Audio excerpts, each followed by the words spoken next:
자, 이번에는요. 어떻게 생각하십니까? 순서를 진행해 보겠습니다. 도대체 왜라는 질문에 답을 찾아보겠습니다. 보시죠.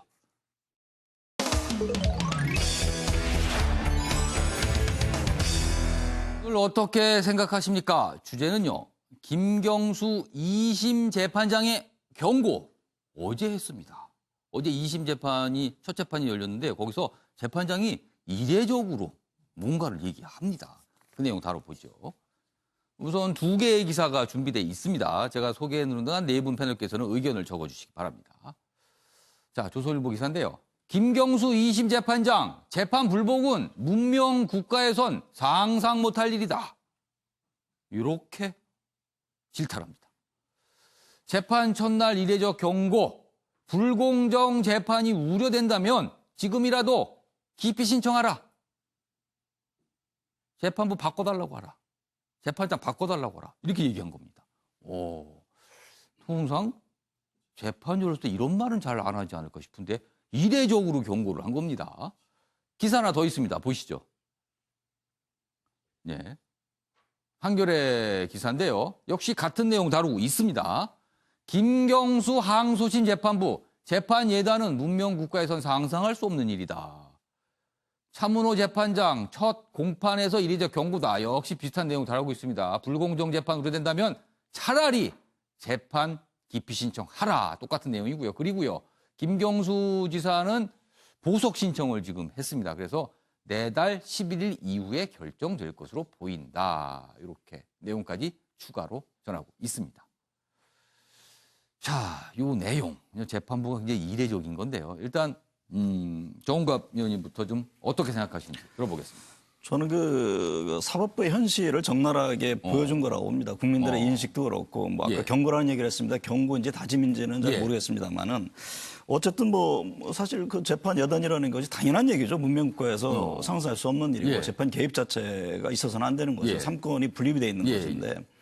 그럼 왜 오늘날 이렇게까지 왔는가 하는 점은 한번 되짚어 봐야죠. 그러니까 그동안에 우리가 오랫동안 뭐 언론에서 지적했고 그다음에 그 재판 과정에서 나오고 검찰에서 나온 것이 그 재판 거래, 이게 사법농단이라는 것이 국민들의 엄청난 그 사실은 원성을 자아냈던 사안 아닙니까? 마지막 보루에는 어떻게 사법부에서마저 저럴 수 있겠느냐.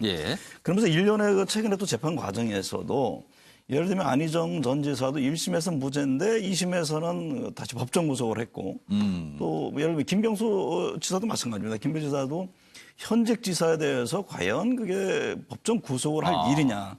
이 부분에 대해서 여러 가지 갑론을박이 있는 겁니다. 그러니까 너무나 이게 1심 다르고 2심 다르고 과거에 또 어떤 행태들이 있다 보니까 이 국민들로서는 여전히 고개를 갸우뚱하는 부분이 있고 그래서 사법부의 불신이 오늘의 현실인 것이죠. 그러니까 그 부장판사가 쭉 얘기한 거에 대해서는 스스로의 다짐이라는 의미도 있는 거죠. 그리고 오늘날 사법부를 바라보는 정말 그래서는 안 되는 것이죠. 국민들이 또 어떤 제3의 세력들이 재판 과정에 대해서 개입하거나 뭐 예단 있어서는 안 되는 일이죠. 그런데 왜 여기까지 왔는지에 대해서 모두가 함께 되짚어보는 그런 어떤 자성의 계기가 돼야 한다고 봅니다. 어제 재판장의 얘기를 다짐으로 해석을 해 주셨네요. 알겠습니다.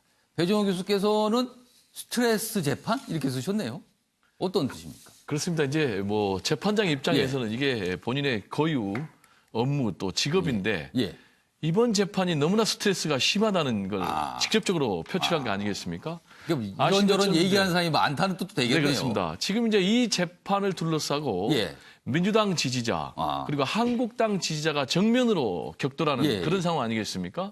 특히 이제 1심 재판 결과를 놓고 재판장이었던 이제 성창호 재판장은 검찰에 의해서 사법농단 관련해서 기소가 됐고 당시에 이제 유죄 판결 내리면서 법정 구속하니까 법정 구속까지 할 수 있느냐라면서 이제 강력하게 반발하면서 전 대법원장이죠. 전 대법원장의 키즈냐, 그러죠? 그리고 뭐 적폐 판사냐 이런 문제가 있었는데 이번에 항소심 재판장을 향해서도 같은 공격이 계속 나오니까 지금 이제 재판장이 너무나 스트레스가 심각하니까 정말 내가 공정하게 재판하겠다. 그러니까 믿어달라. 이제 이런 의견으로 보이고요. 또 이제 항소심과 관련해서 또 굉장히 중요한 게 과연 1심에서 법정 구속이 됐던 김경수 지사가 보석이 받아들여져서 석방이 될 것인가 그렇죠. 라는 부분인데 그거는 아마 두 번째 재판에서 결정을 할 것이다 이런 얘기가 나오고 네, 이번 있어요. 항소심인데 네. 그런데 거기에 대해서는 상당히 좀 긍정적인 뉘앙스를 좀 비췄어요. 그게 무슨 얘기냐면 재판장이. 강자든 약자든 이 운명이 걸린 그런 재판에서 정당한 대우를 받아야 된다. 이런 취지의 말을 했기 때문에 그리고 또 민주당도 강력하게 보석을 받아들여야 된다. 이런 입장이고 또 지금 이제 장제원 한국당 의원 같은 경우도 보석 여부에 대해서는 왈가왈부하지 않겠다. 그리고 증거인멸이나 도주 우려가 없는 것으로 보인다. 이렇게 주장을 해서 제가 볼 때는 보석은 받아들일 것으로 그렇게 전망이 됩니다. 알겠습니다. 자, 이수희 변호사께서는 저는 민주당의 경고다 이렇게 쓰셨네요. 그러니까 뭐 정치권 뭐 넓게 보면 정치권인데 특히 거기에 민주당에 대한 경고라고 생각이 들고요. 1심 재판이 끝난 뒤에 엄청난 비난이 있었죠. 뭐 판결서를 하나하나씩 분석하면서 토크 콘서트도 하고 뭐 그랬고 또 그 성상호 부장판사에 대해서 뭐 인신공격적인 것도 있었고 그랬죠. 그런 일련의 사항에 대해서 또 하나는 이제 그 김경수 지사가 1심 재판에 임하는 모습이 뭐 영상이 계속 나왔습니다만 너무 오만하고 좀 기세등등한 모습을 보였죠. 법정으로 들어갈 때 그런 일련의 것들에 대해서 저는 법정 안에서 법리와 법으로만 주장해라. 여권 내 어떤 뭐 위세라든가 그런 걸 그런 여론 몰이 이런 것들에 대해서는 용납하지 않겠다. 뭐 거기에 휘둘리지 않겠다. 그런 경고 메시지가 아니었느냐. 그리고 또 하나는 이런 재판의 재판장으로서 인간적인 고뇌에 대해서는 저는 솔직하게 어제 토로한 거라고 보입니다. 하여튼 여러 가지 해석을 지금 네 분께서 해주고 계세요. 자, 김상희 평론가는 어떻게 보셨습니까? 예, 제가 뭐 좀 종합서 같은데요. 종합 좀 해주시죠. 그러니까 단속기관이나 권력기관, 사법기관이 지금 신뢰가 완전히 무너져 있다는 슬픈 현실.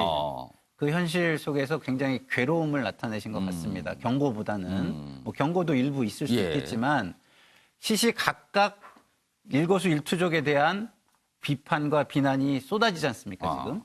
그런 것들에 대해서 자기 방어를 사전적으로 좀 하는 측면이 있는 것이고요. 제가 하나 꼭 말씀드리고 싶은 거는 세상에 완벽한 제도는 없습니다.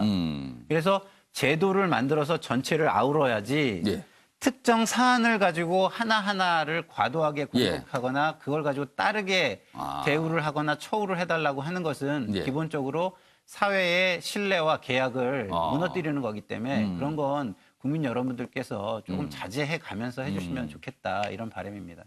일단 정해진 제도 안에서 뭔가가 진행이 되면요. 그 결과가 나올 때 일단 기다려보고 그 결과에 대한 비판을 하거나 지지를 하거나 하는 게 맞지 않은가 이런 생각이 좀 듭니다. 자, 이번에는 이제 사회 관련 기사 하나 준비되어 있는데요. 보시죠.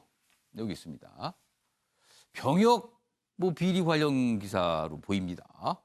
응원 나팔로 청력을 마비시켜 병역 면제. 기상천외하군요. 기상천외합니다. 밀폐 차량서 경운기 등 귀에 바짝 대고요. 계속 듣는 겁니다. 그러면요. 장애 판정 받은 지 수시간 내 정상 회복된답니다. 세상에 이런 수법이 동원이 되는군요. 전 국가대표 알선책 등 11명 적발. 병무청은 7년간 청력장애 재조사하겠다. 혹시 또 이런 거 있는 게 아닌가. 대단합니다. 대단합니다. 차량 안에서 시끄럽게 해서 귀를 마비시켜갖고 검사를 받아서 장애 판정을 받는 겁니다. 이수희 변호사. 듣다 이런 것도 나오는군요. 이제는 병역 문제 수법으로. 참 어떤 분은 요즘 군대에 대해서 옛날 비하면 정말 편해졌다 그러는데 또 어떤 사람들은 죽으라고 가기 싫은 곳인가 본데 이게 이제 그 병력법 위반이 되면 형도 살면서 군대를 또 갑니다. 그렇죠.